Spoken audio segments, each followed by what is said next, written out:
Dunia menuju pada neraka iklim. Suhu akan mencapai rekor tertinggi 5 tahun ke depan. Di India bahkan sampai 50 derajat Celcius. Di Myanmar 45,8 derajat Celcius. Panas sekali. FAO mengatakan bahwa jika didiamkan seperti sekarang ini, nggak ada pergerakan apa-apa, 2050 dunia akan mengalami kelaparan berat.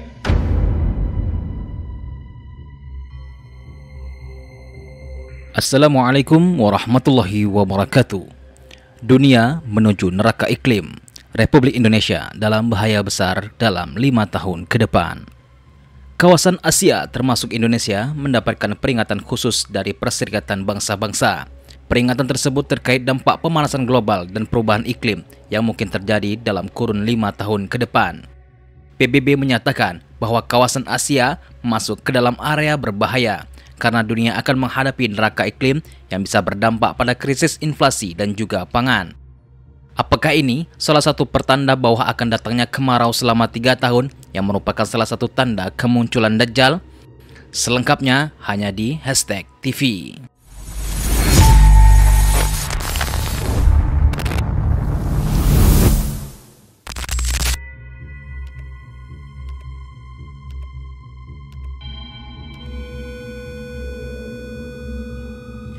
Istilah neraka iklim menggambarkan skenario terburuk dari dampak perubahan iklim, di mana kondisi cuaca ekstrim, kenaikan suhu yang tak terkendali, dan bencana alam menjadi bagian dari kehidupan sehari-hari. Neraka iklim bukan hanya ancaman teoritis, melainkan potensi realitas yang harus dihadapi jika tindakan mitigasi perubahan iklim tidak segera diambil. Suhu dunia dalam 12 bulan terakhir menduduki peringkat terpanas dalam catatan sejarah. Menurut Badan Pemantauan Iklim Uni Eropa, suhu rata-rata global selama periode 12 bulan hingga akhir Mei adalah 1,6 derajat Celcius atau 2,9 derajat Fahrenheit, di atas rata-rata pra-industri. Ini menjadi periode terpanas sejak pencatatan dimulai pada tahun 1940. Rata-rata dalam 12 bulan ini tidak berarti bahwa dunia telah melampaui ambang batas pemanasan global sebesar 1,5 derajat Celcius atau 2,7 Fahrenheit yang menggambarkan rata-rata suhu selama beberapa dekade. Jika melampauinya, para ilmuwan memperingatkan akan adanya dampak yang lebih ekstrim dan tidak dapat diubah lagi. Dalam laporan terpisah, Organisasi Meteorologi Dunia Perserikatan Bangsa-Bangsa atau WMO mengatakan saat ini ada kemungkinan 80% bahwa setidaknya 1 dari 5 tahun ke depan akan menandai tahun kalender pertama dengan suhu rata-rata yang sementara melebihi 1, derajat Celcius di atas suhu tingkat industri.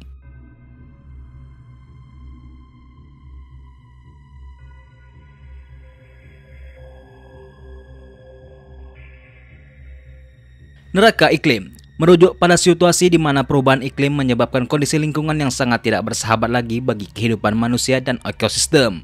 Suhu yang terus meningkat menyebabkan gelombang panas yang membahayakan kesehatan dan keselamatan umat manusia.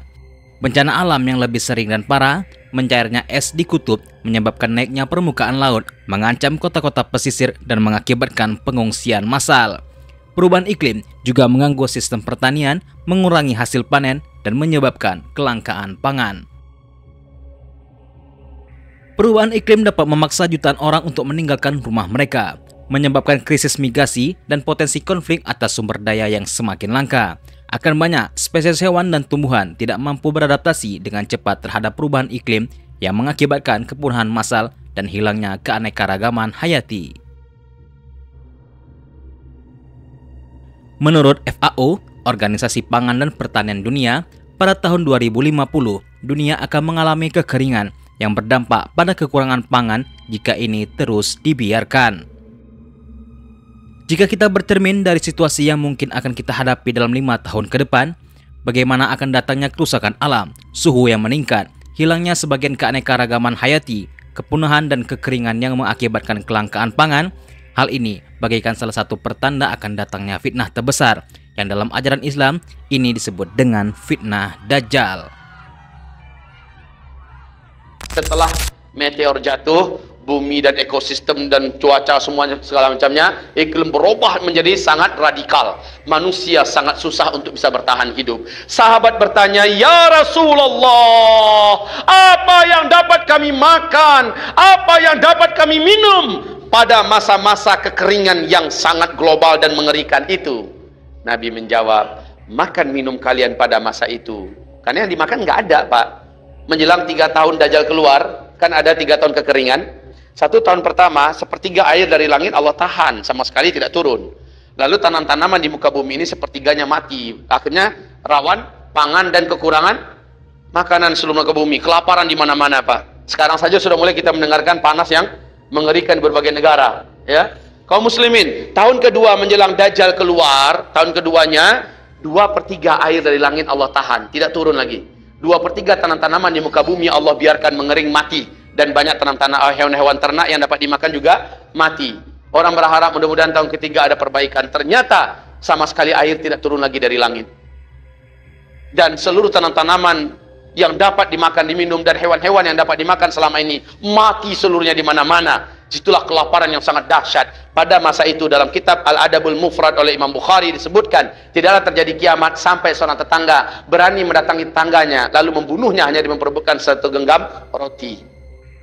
Ketika itu orang berbunuh-bunuhan sana sini, berbunuh-bunuhan memperebutkan makanan. Dan sahabat bertanya, "Ya Rasulullah, apa lagi yang bisa membuat kami bisa bertahan hidup?" Nabi menjawab, zikir. Subhanallah, walhamdulillah, wala ilaha illallah, wallahu akbar. Bila kamu niatkan untuk mengenyangkan perut, maka kamu akan dibuat Allah seolah perut kamu habis diisi dan kamu kuat bertenaga. Jika kamu niatkan untuk minum, maka kamu akan bisa mengganti minumnya dengan zikir. Tapi zikir orang yang macam mana? Orang yang zikirnya sebelumnya telah penuh orang ini dengan amal soleh.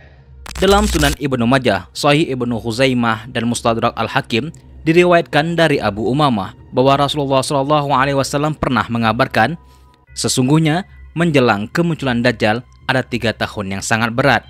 Pada tahun-tahun tersebut, manusia dilanda bencana kelaparan. Pada tahun pertama, Allah memerintahkan langit untuk tidak menurunkan sepertiga hujannya dan memerintahkan bumi untuk tidak menumbuhkan sepertiga tumbuhannya.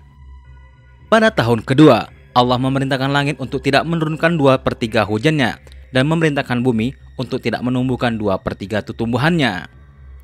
Dan pada tahun ketiga, Allah memerintahkan langit untuk tidak menurunkan semua hujannya, sehingga tak ada setetes pun air hujan. Dan Allah memerintahkan bumi untuk tidak menumbuhkan semua tumbuhannya, sehingga tumbuhan hijau tidak tumbuh.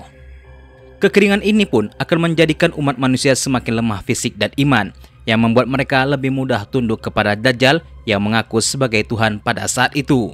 Bagaimana tidak, karena Dajjal memiliki makanan yang berlimpah luas, dia pun bisa memerintahkan langit untuk menurunkan hujan dan juga bisa membangkitkan orang yang sudah mati. Dalam kondisi yang terdesak serta kelaparan, maka umat manusia akan sangat mudah untuk dikendalikan, terkecuali orang-orang yang memiliki keimanan yang luar biasa kepada Allah Subhanahu wa Ta'ala, yang mana orang-orang ini akan hidup dengan tasbih, takbir, tahlil, dan tahmid pada saat itu.